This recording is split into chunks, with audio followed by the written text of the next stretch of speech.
Chapter 72. The Monkey Rope. In the tumultuous business of cutting in and attending to a whale, there is much running backwards and forwards among the crew. Now hands are wanted here, and then again hands are wanted there. There is no staying in any one place, for at one and the same time everything has to be done everywhere. It is much the same with him who endeavors the description of the scene. We must now retrace our way a little.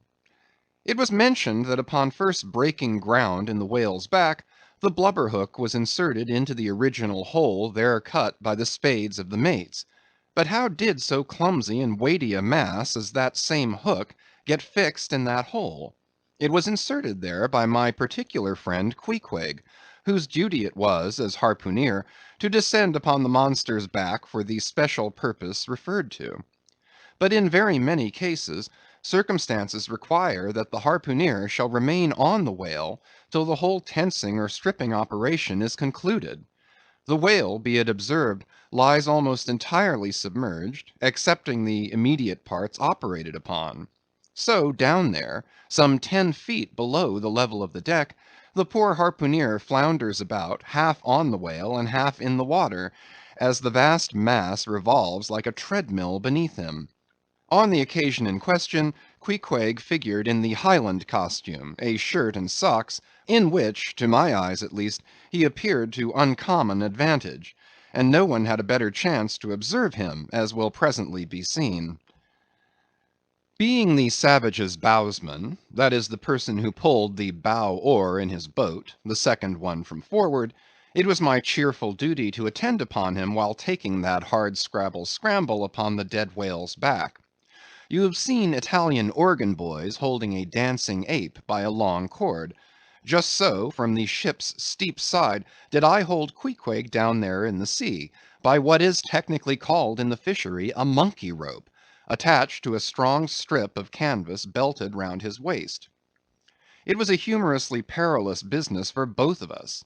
For before we proceed further, it must be said that the monkey rope was fast at both ends, fast to Queequeg's broad canvas belt, and fast to my narrow leather one; so that, for better or for worse, we two, for the time, were wedded; and should poor Queequeg sink to rise no more, then both usage and honor demanded that instead of cutting the cord, it should drag me down in his wake. So then, an elongated Siamese ligature united us. Queequeg was my own inseparable twin brother, nor could I any way get rid of the dangerous liabilities which the hempen bond entailed. So strongly and metaphysically did I conceive of my situation then, that while earnestly watching his motions, I seemed distinctly to perceive that my own individuality was now merged in a joint stock company of two; that my free will had received a mortal wound, and that another's mistake or misfortune might plunge innocent me into unmerited disaster and death. Therefore, I saw that here was a sort of interregnum in Providence, for its even-handed equity never could have so gross an injustice. And yet, still further pondering, while I jerked him now and then from between the whale and the ship, which would threaten to jam him; still further pondering, I say, I saw that this situation of mine was the precise situation of every mortal that breathes; only, in most cases, he, one way or other, has this Siamese connection with a plurality of other mortals. If your banker breaks, you snap; if your apothecary by mistake sends you poison in your pills, you die. True, you may say that by exceeding caution, you may possibly escape these and multitudinous other evil chances of life; but handle Queequeg's monkey rope heedfully as I would, sometimes he jerked it so, that I came very near sliding overboard; nor could I possibly forget that, do what I would, I had only the management of one end of it. Footnote: The monkey rope is found in all whalers, but it was only in the Pequod that the monkey and his holder were ever tied together. This improvement upon the original usage was introduced by no less a man than Stubb, in order to afford the imperiled harpooneer the strongest possible guarantee for the faithfulness and vigilance of his monkey rope holder. End of footnote. I have hinted that I would often jerk poor Queequeg from between the whale and the ship, where he would occasionally fall from the incessant rolling and swaying of both. But this was not the only jamming jeopardy he was exposed to. Unappalled by the massacre made upon them during the night, the sharks, now freshly and more keenly allured by the before pent blood which began to flow from the carcass, the rabid creatures swarmed round it like bees in a beehive. And right in among those sharks was Queequeg, who often pushed them aside with his floundering feet, a thing altogether incredible, were it not that attracted by such prey as a dead whale, the otherwise miscellaneous carnivorous sharks will seldom touch a man. Nevertheless, it may well be believed that since they have such a ravenous finger in the pie, it is deemed but wise to look sharp to them. Accordingly, besides the monkey rope with which I now and then jerked the poor fellow from too close a vicinity to the maw of what seemed a peculiarly ferocious shark, he was provided with still another protection. Suspended over the side in one of the stages, Tashtego and Daggoo continually flourished over his head a couple of keen whale spades, wherewith they slaughtered as many sharks as they could reach. This procedure of theirs, to be sure, was very disinterested and benevolent of them. They meant Queequeg's best happiness, I admit, but in their hasty zeal to befriend him, and from the circumstance that both he and the sharks were at times half hidden by the blood-muddled water, those indiscreet spades of theirs would come nearer amputating a leg than a tail. But poor Queequeg, I suppose, straining and gasping there with that great iron hook, poor Queequeg, I suppose, only prayed to his Yojo, and gave up his life into the hands of his gods. Well, well, my dear comrade and twin brother, thought I, as I drew in and then slacked off the rope to every swell of the sea, what matters it after all? Are you not the precious image of each and all of us men in this wailing world? That unsounded ocean you gasp in is life, those sharks your foes, those spades your friends. And what between sharks and spades, you are in a sad pickle and peril, poor lad. But courage, there is good cheer in store for you, Queequeg. For now, as with blue lips and bloodshot eyes the exhausted savage at last climbs up the chains and stands all dripping and involuntarily trembling over the side, the steward advances, and with a benevolent consolatory glance hands him, what? Some hot cognac? No, hands him, ye god, hands him a cup of tepid ginger and water. Ginger? Do I smell ginger? Suspiciously asked Stubb, coming near. Yes, this must be ginger, peering into the as yet untasted cup. Then standing as if incredulous for a while, he calmly walked toward the astonished steward, slowly saying, Ginger, ginger, and will you have the goodness to tell me, Mr. Doughboy, where lies the virtue of ginger? Ginger! Is ginger the sort of fuel you used, Doughboy, to kindle a fire in this shivering cannibal? Ginger! What the devil is ginger? Sea coal? Firewood? Lucifer matches? Tinder? Gunpowder? What the devil is ginger, I say, that you offer this cup to our poor Queequeg here? There is some sneaking temperance society movement about this business, he suddenly added, now approaching Starbuck, who had just come from forward. Will you look at that cannikin, sir? Smell of it, if you please. Then, watching the mate's countenance, he added, the steward, Mr. Starbuck, had the face to offer that calomel and jalap to Queequeg there, this instant off the whale. Is the steward an apothecary, sir? And may I ask whether this is the sort of bitters by which he blows back the life into a half-drowned man? I trust not, said Starbuck. It is poor stuff enough. Aye, aye, steward, cried Stubb. We'll teach you to drug it, harpooneer. None of your apothecary's medicine here. You want to poison us, do you? You have got out insurance on our lives, and want to murder us all and pocket the proceeds, do you? It was not me, cried Doughboy. It was Aunt Charity that brought the ginger on board, and bade me never give the harpooneers any spirits, but only this ginger jub, so she called it. Ginger jub, you gingery rascal, take that, and run along with ye to the lockers, and get something better. I hope I do no wrong, Mr. Starbuck. It is the captain's orders, grog for the harpooneer on a whale. Enough, replied Starbuck. Only don't hit him again, but, oh, I never hurt when I hit, except when I hit a whale or something of that sort. And this fellow's a weasel. What were you about saying, sir? Only this. Go down with him, and get what thou wantest thyself. When Stubb reappeared, he came with a dark flask in one hand, and a sort of tea-caddy in the other. The first contained strong spirits and was handed to Queequeg, the second was Aunt Charity's gift, and that was freely given to the waves. Chapter 73. Stubb and Flask kill a right whale, and then have a talk over him. It must be borne in mind that all this time we have a sperm whale's prodigious head hanging to the Pequod's side, but we must let it continue hanging there for a while, till we can get a chance to attend to it. For the present other matters press, and the best we can do now for the head is to pray heaven the tackles may hold. Now, during the past night and forenoon, the Pequod had gradually drifted into a sea which, by its occasional patches of yellow brit, gave unusual tokens of the vicinity of right whales, a species of the Leviathan that but few supposed to be at this particular time lurking anywhere near. And though all hands commonly disdained the capture of those inferior creatures, and though the Pequod was not commissioned to cruise for them at all, and though she had passed numbers of them near the Crozettes without lowering a boat, yet now that a sperm whale had been brought alongside and beheaded, to the surprise of all, the announcement was made that a right whale should be captured that day, if opportunity offered. Nor was this long wanting. Tall spouts were seen to leeward, and two boats, Stubb's and Flask's, were detached in pursuit. Pulling further and further away, they at last became almost invisible to the men at the masthead.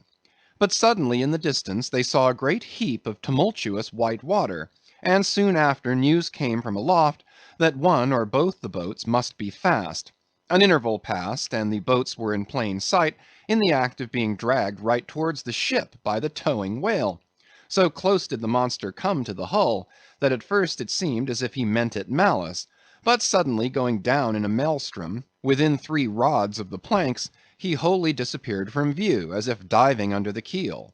"Cut! cut!" was the cry from the ship to the boats, which for one instant seemed on the point of being brought with a deadly dash against the vessel's side. But having plenty of line yet in the tubs, and the whale not sounding very rapidly, they paid out abundance of rope, and at the same time pulled with all their might so as to get ahead of the ship. For a few minutes the struggle was intensely critical, for while they still slacked out the tightened line in one direction, and still plied their oars in another, the contending strain threatened to take them under. But it was only a few feet advance they sought to gain, and they stuck to it till they did gain it, when instantly a swift tremor was felt running like lightning along the keel, as the strained line, scraping beneath the ship, suddenly rose to view under her bows, snapping and quivering, and so flinging off its drippings that the drops fell like bits of broken glass on the water, while the whale beyond also rose to sight, and once more the boats were free to fly. But the fagged whale abated his speed, and blindly altering his course, went round the stern of the ship, towing the 2 boats after him, so that they performed a complete circuit. Meanwhile they hauled more and more upon their lines, till, close flanking him on both sides, Stubb answered Flask with lance for lance, and thus round and round the Pequod the battle went, while the multitudes of sharks that had before swum round the sperm whale's body rushed to the fresh blood that was spilled, thirstily drinking at every new gash, as the eager Israelites did at the new bursting fountains that poured from the smitten rock. At last his spout grew thick, and with a frightful roll and vomit, he turned upon his back a corpse. While the 2 headsmen were engaged in making fast cords to his flukes, and in other ways getting the mass in readiness for towing, some conversation ensued between them. "I wonder what the old man wants with this lump of foul lard," said Stubb, not without some disgust at the thought of having to do with so ignoble a leviathan. "Wants with it?" said Flask, coiling some spare line in the boat's bow. "Did you never hear that the ship which but once has a sperm whale's head hoisted on her starboard side, and at the same time a right whale's head on the larboard, did you never hear, Stubb, that that ship can never afterwards capsize?" "Why not?" I don't know, but I heard that gamboge ghost of a Fedallah saying so, and he seems to know all about ship's charms, but I sometimes think he'll charm the ship to no good at last. I don't half like that chap, Stubb. Did you ever notice how that tusk of his is a sort of carved into a snake's head, Stubb? Sink him. I never look at him at all. But if ever I get a chance of a dark night, and he's standing hard by the bulwarks, and no one by, look down there, Flask, pointing into the sea with a peculiar motion of both hands. Aye, will I? Flask, I take that Fedallah to be the devil in disguise. Do you believe that cock and bull story about his having been stowed away on board ship? He's the devil, I say. The reason why you don't see his tail is because he tucks it up out of sight. He carries it coiled away in his pocket, I guess. Blast him. Now that I think of it, he's always wanting oakum to stuff into the toes of his boots. He sleeps in his boots, don't he? He hasn't got any hammock, but I've seen him lay of nights in a coil of rigging. No doubt. And it's because of his cursed tail. He coils it down, do you see, in the eye of the rigging. What's the old man have so much to do with him for? Striking up a swap or a bargain, I suppose. Bargain? About what? Why, do you see, the old man is hard bent after that white whale, and the devil there is trying to come round him and get him to swap away his silver watch, or his soul, or something of that sort, and then he'll surrender Moby Dick. Pooh, Stubb, you are skylarking. How can Fedallah do that? I don't know, Flask. But the devil is a curious chap, and a wicked one, I tell you. Why, they say as how he went sauntering into the old flagship once, switching his tail about devilish easy and gentlemanlike, and inquiring if the old governor was at home. Well, he was at home, and asked the devil what he wanted. The devil, switching his hoofs, up and says, I want John. What for? Says the old governor. What business is that of yours? Says the devil, getting mad. I want to use him. Take him, says the governor. And by the Lord, Flask, if the devil didn't give John the Asiatic cholera before he got through with him, I'll eat this whale in one mouthful. But look sharp. Ain't you already there? Well then pull ahead, and let's get the whale alongside. I think I remember some such story as you were telling, said Flask, when at last the two boats were slowly advancing with their burden towards the ship. But I can't remember where. 3 Spaniards? Adventures of those 3 bloody-minded soldados? Did you read it there, Flask? I guess you did. No, never saw such a book. Heard of it, though. But now tell me, Stubb, do you suppose that that devil you were speaking of just now was the same you say is now on board the Pequod? Am I the same man that helped kill this whale? Doesn't the devil live forever? Who ever heard that the devil was dead? Did you ever see any parson wearing a mourning for the devil? And if the devil has a latchkey to get into the admiral's cabin, don't you suppose he can crawl into a porthole? Tell me that, Mr. Flask. How old do you suppose Fedallah is, Stubb? Do you see that mainmast there? Pointing to the ship. Well, that's the figure 1. Now take all the hoops in the Pequod's hold, and string along in a row with that mast for oughts. Do you see? Well, that wouldn't begin to be Fedallah's age. Nor all the coopers in creation couldn't show hoops enough to make oughts enough. But see here, Stubb, I thought you a little boasted just now that you meant to give Fedallah a sea toss if you got a good chance. Now if he's so old as all those hoops of yours come to, and if he is going to live forever, what good will it do to pitch him overboard? Tell me that. Give him a good ducking, anyhow. But he'd crawl back. Duck him again, and keep ducking him. Suppose he should take it into his head to duck you, though. Yes, and drown you. What then? I should like to see him try it. I'd give him such a pair of black eyes that he wouldn't dare show his face in the admiral's cabin again for a long while, let alone down in the orlop there, where he lives, and hereabouts on the upper decks, where he sneaks so much. Damn the devil, Flask. So you suppose I'm afraid of the devil? Who's afraid of him? Except the old governor, who daresn't catch him and put him in double darbies, as he deserves, but lets him go about kidnapping people. Aye, and signed a bond with him, that all the people the devil kidnapped he'd roast for him. There's a governor. Do you suppose Fedallah wants to kidnap Captain Ahab? Do I suppose it? You'll know it before long, Flask. But I am going now to keep a sharp lookout on him. And if I see anything very suspicious going on, I'll just take him by the nape of the neck and say, Look here, Beelzebub, You don't do it. And if he makes any fuss, by the Lord, I'll make a grab into his pocket for his tail, take it to the capstan, and give him such a wrenching and heaving that his tail will come short off at the stump. You see? And then I rather guess when he finds himself docked in that queer fashion, he'll sneak off without the poor satisfaction of feeling his tail between his legs. And what will you do with the tail, Stubb? Do with it? Sell it for an ox whip when we get home. What else?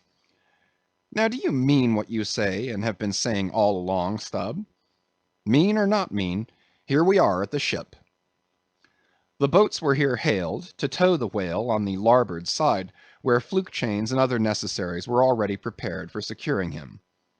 Didn't I tell you so? Said Flask. Yes, you'll soon see this right whale's head hoisted up opposite that Parmacetti's. In good time Flask's saying proved true. As before, the Pequod steeply leaned over towards the sperm whale's head. Now, by the counterpoise of both heads, she regained her even keel, though sorely strained, you may well believe. So, when on one side you hoist in Locke's head, you go over that way, but now on the other side hoist in Kant's, and you come back again, but in very poor plight. Thus some minds forever keep trimming boat. Oh, you foolish, throw all these thunderheads overboard, and then you will float light and right. In disposing of the body of a right whale, when brought alongside the ship, the same preliminary proceedings commonly take place as in the case of a sperm whale. Only in the latter instance the head is cut off whole, but in the former the lips and tongue are separately removed and hoisted on deck, with all the well-known black bone attached to what is called the crown piece. But nothing like this in the present case had been done. The carcasses of both whales had dropped astern, and the head-laden ship not a little resembled a mule carrying a pair of overburdening panniers. Meantime, Fedallah was calmly eyeing the right whale's head, and ever and anon glancing from the deep wrinkles there to the lines in his own hand. And Ahab chanced so to stand that the Parsee occupied his shadow, while if the Parsee's shadow was there at all, it seemed only to blend with and lengthen Ahab's. As the crew toiled on, Laplandish speculations were bandied among them concerning all these passing things.